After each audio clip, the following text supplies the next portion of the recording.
ಸಾಧ್ಯವಾದರೆ ನೀನು ನನ್ನ ತಲೆ ಕಡಿ, ನನ್ನ ತಲೆ ಎಂದಿಗೂ ನಿಂಗೆ ಬಾಗಲ್ಲ ಎಂದಿದ್ದ ರಾಜ ಪೋರಸ್. ನಮಸ್ತೆ ಗೆಳೆಯರೇ, ನಾನು ನಿಮ್ಮ ಅಭಿಲಾಷ್.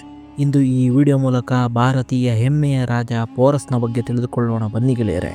ಆ ಕಾಲಘಟ್ಟದಲ್ಲಿ ಗ್ರೀಕ್ ಸಾಮ್ರಾಜ್ಯದ ಕೀರ್ತಿ ಅನ್ನೋದು ಆಕಾಶವನ್ನು ಮುಟ್ಟಿತ್ತು. ಸುತ್ತಮುತ್ತಲಿನ ಯಾವೊಬ್ಬ ರಾಜನಿಗೂ ಗ್ರೀಕ್ ಸಾಮ್ರಾಜ್ಯದ ಕಡೆಗೆ ತಲೆ ಎತ್ತಿ ನೋಡುವಷ್ಟು ಧೈರ್ಯ ಇರಲಿಲ್ಲ. ಗ್ರೀಕ್ ಸಾಮ್ರಾಜ್ಯದ ರಾಜನಿಗೆ ದುರಾಸೆ ಅನ್ನೋದು ದಿನದಿಂದ ದಿನಕ್ಕೆ ಹೆಚ್ಚಾಗ್ತಿತ್ತು. ಈ ದುರಾಸೆಯ ನೆರಳಿನಲ್ಲೇ ಒಬ್ಬ ಬಾಲಕನ ಜನನವಾಯಿತು. ಈ ಬಾಲಕನು ಬಾಲ್ಯದಿಂದಲೂ ಒಂದು ಕನಸನ್ನು ಕಂಡಿದ್ದನು. ಪ್ರಪಂಚವನ್ನು ತಾನು ಗೆಲ್ಲಬೇಕು ಎನ್ನುವ ಕನಸಾಗಿತ್ತು ಸ್ನೇಹಿತರೆ. ಆ ಬಾಲಕ ಬೇರೆ ಯಾರೂ ಅಲ್ಲ, ಅಲೆಕ್ಸಾಂಡರ್ ದಿ ಗ್ರೇಟ್. ದೊಡ್ಡವರು ಹೇಳಂತೆ, ಒಂದು ಕಡೆ ಕೆಟ್ಟದ್ದು ಹುಟ್ಟಿದ್ರೆ ಇನ್ನೊಂದು ಕಡೆ ಅದನ್ನು ಅಳಿಸಾಕಕ್ಕೆ ಒಳ್ಳೆಯದು ಹುಟ್ಟುತ್ತಂತೆ. ಹಾಗೆ ಒಂದು ಕಡೆ ಗ್ರೀಕ್ನಲ್ಲಿ ಅಲೆಕ್ಸಾಂಡರ್ನ ಜನನವಾದರೆ ಇನ್ನೊಂದು ಕಡೆ ಭಾರತದಲ್ಲಿ ರಾಜ ಪೋರಸ್ನ ಜನನವಾಯಿತು. ಸಮಯದ ಚಕ್ರ ತಿರುಗಿತು. ಅಲೆಕ್ಸಾಂಡರ್ ಯಾವುದಕ್ಕಾಗಿ ಹಾತೊರೆಯುತ್ತಿದ್ದನೋ ಆ ಸಮಯ ಬಂದೇ ಬಿಟ್ಟಿತು. 326 BC ಅಲೆಕ್ಸಾಂಡರ್ ತನ್ನ ವಿಶಾಲ ಸೇನೆಯೊಂದಿಗೆ ಪ್ರಪಂಚವನ್ನು ಗೆಲ್ಲಲು ಹೊರಟೇ ಬಿಟ್ಟನು. ಅವನ ಸೇನೆ ಎಷ್ಟು ದೊಡ್ಡದಾಗಿತ್ತಂದರೆ ಅದು ಸಮುದ್ರದಷ್ಟು ವಿಶಾಲವಾಗಿತ್ತು. ಒಮ್ಮೆಗೆ ಅದನ್ನು ನೋಡೋದು ಸಮೇತ ಅಸಾಧ್ಯವಾಗಿತ್ತು. ಅವನ ಧನುರ್ಧಾರಿಗಳು ಬಾಣವನ್ನು ಬಿಟ್ಟರೆ ಸೂರ್ಯನ ನೆರಳು, ಸೂರ್ಯನ ಕಿರಣ ಭೂಮಿಗೆ ತಲುಪದಂತಾಗ್ತಾ ಇತ್ತು.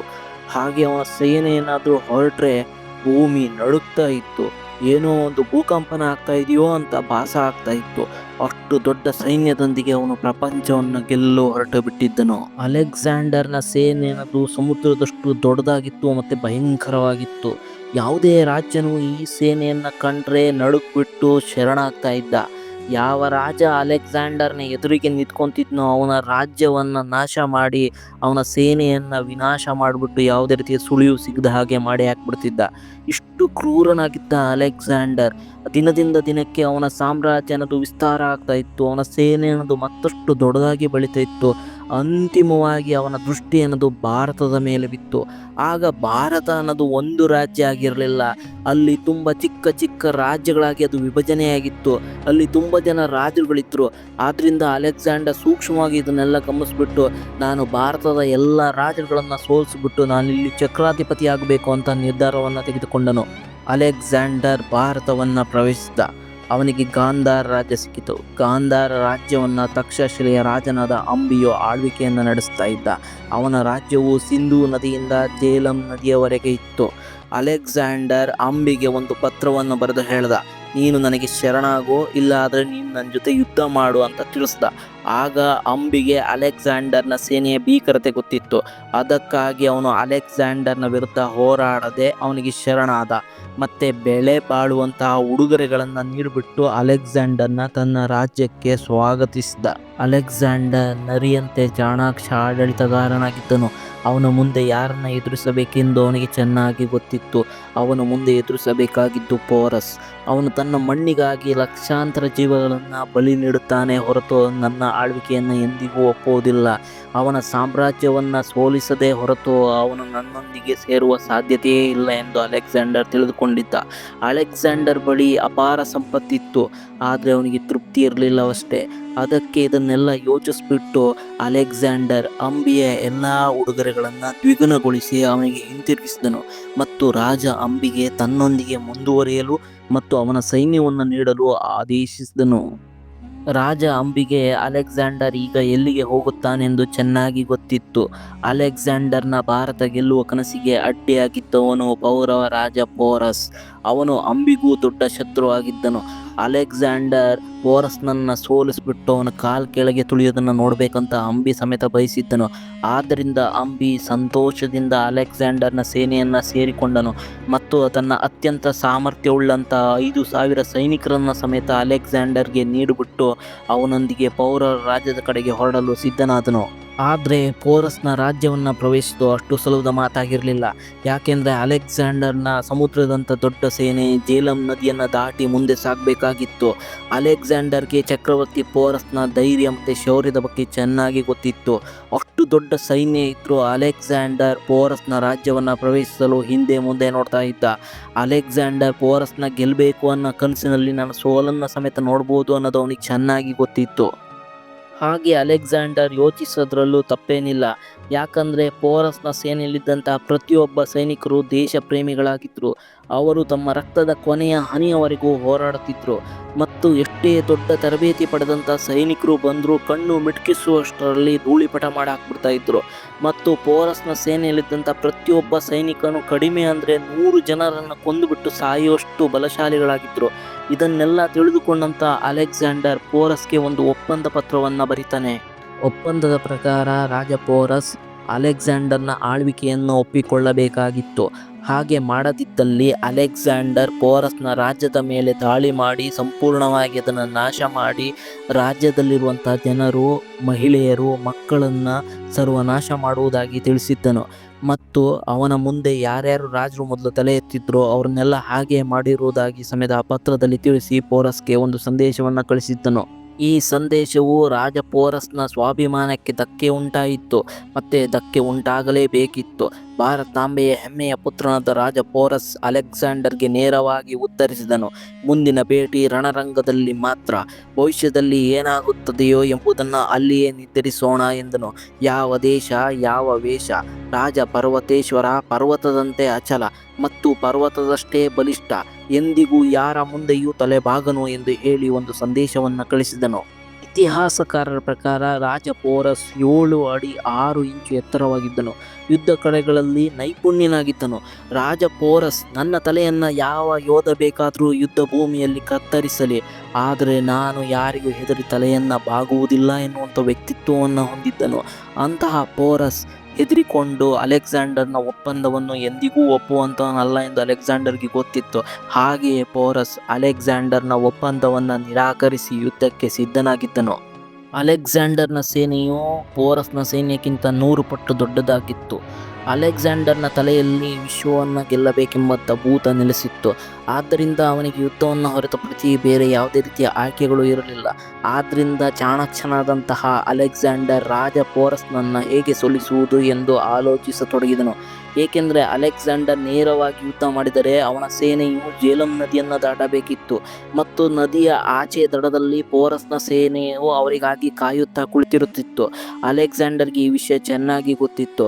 ಅವನೇನಾದರೂ ಇದನ್ನು ಮೀರಿ ಸೈನ್ಯವನ್ನು ನುಗ್ಗಿಸಿದರೆ ಸೈನ್ಯ ನದಿ ದಾಟುವಾಗಲೇ ಪೋರಸ್ನ ಸೇನೆಯು ಅವನ ಸೈನ್ಯವನ್ನು ನೀರಿನಲ್ಲಿ ಮುಳುಗಿಸಿ ಸಾಯಿಸಿಬಿಡುತ್ತದೆ ಎಂದು ಅಲೆಕ್ಸಾಂಡರ್ ಅರಿತುಕೊಂಡನು. ಅದಕ್ಕಾಗಿ ಅಲೆಕ್ಸಾಂಡರ್ ಒಂದು ಯೋಜನೆಯನ್ನು ರೂಪಿಸತೊಡಗಿದನು. ಅಲೆಕ್ಸಾಂಡರ್ ತನ್ನ ಸೇನೆಯನ್ನು 2 ಭಾಗಗಳಾಗಿ ವಿಭಜಿಸಿದನು. ಒಂದು ಭಾಗ ನದಿಯನ್ನು ದಾಟುವಂತೆ ಅಭಿನಯಿಸುವುದು ಮತ್ತು ತಮಗೆ ನದಿಯನ್ನು ದಾಟಲು ಯಾವುದೇ ಮಾರ್ಗಗಳು ಸಿಗುತ್ತಿಲ್ಲ ಎಂದು ನಟಿಸುವುದು. ಇದರಿಂದ ಪೋರಸ್ನ ಸೇನೆ ಇನ್ನೂ ಇವರಿಗೆ ಯಾವುದೇ ಮಾರ್ಗಗಳು ಸಿಕ್ಕಿಲ್ಲ ಎಂದು ಆರಾಮಾಗಿರಲಿ ಎನ್ನುವುದು ಅಲೆಕ್ಸಾಂಡರ್ನ ಯೋಜನೆಯ ಒಂದು ಭಾಗ ಆಗಿತ್ತು.